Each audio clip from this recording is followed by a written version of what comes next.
Article number 3 for Money Missions back in 2006, titled Listening to the Spirit. And again, I don't know if I fully agree with what I wrote so many years ago. This may not hit many of you, but as a missionary, one sure receives a bunch of commentaries. Wow. I would guess that it's pretty common for anybody that is in some sort of a public position. And in my case, someone that receives funds from others to distribute to those in need.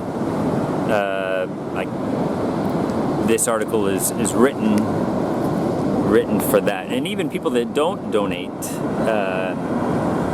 financially do offer lots of commentary. So wow, it seems as if everyone has the solution to the problem I didn't know I had. Well, I don't know if I've become more humble. I think I have, not because of something that I've done, but more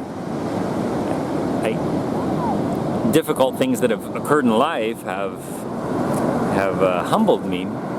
And so I've got all sorts of problems. But case in point, well, a bit rounded, but I'll get to it. Today I closed the doors to a little business I had. This was in 2006.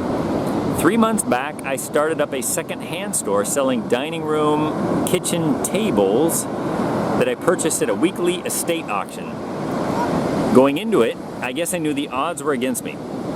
It was very possible that it wouldn't pan out and I would lose a bit of change.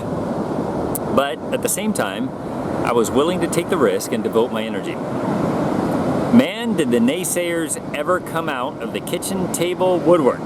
No! Terrible location. You should be over there instead. Those tables will never sell. You should be selling X, Y, and Z. Why did you paint your store that color? That's a lousy name. And on it went. Well, maybe they were all right, because today was the final clearance 50% off sale. However, I received more advice today than before I started. Oh, you should stick it out longer. Carry different products. Lower your prices. Raise your prices. Find a new employee. Work the joint yourself. Good golly. Was it more than I was happy to lend an ear to? Because it hurt. It hurt to fail. Second hand or no hand, the same has occurred to me. The same has occurred since I left my city of birth and moved to the third world or second world as a volunteer.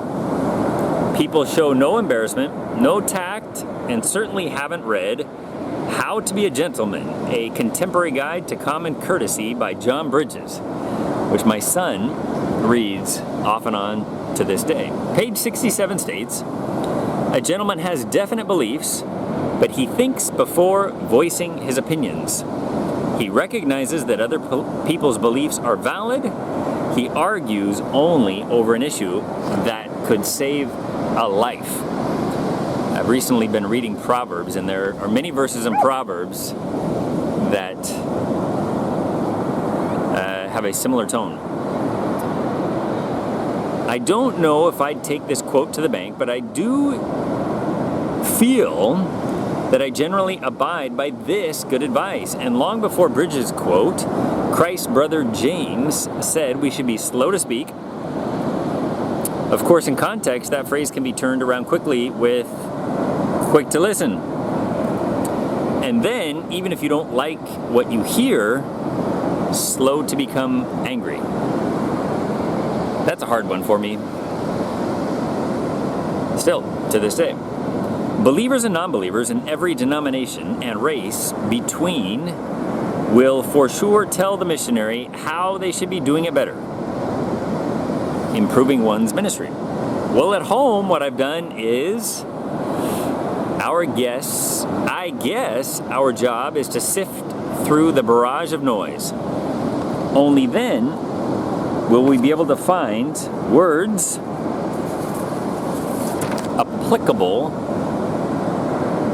applicable wisdom or creativity. the rest of it is more worthless than the unsellable kitchen table. I don't know if I agree anymore. I don't know if I would write that everybody's advice is worthless, but you definitely have to filter out maybe even good advice, looking for great advice. And ultimately, the best advice, as we all know, is the Word of God. Receiving guidance directly through His written Word. And that can be hard to take what was written thousands of years ago and apply it to whatever is going on in my life today.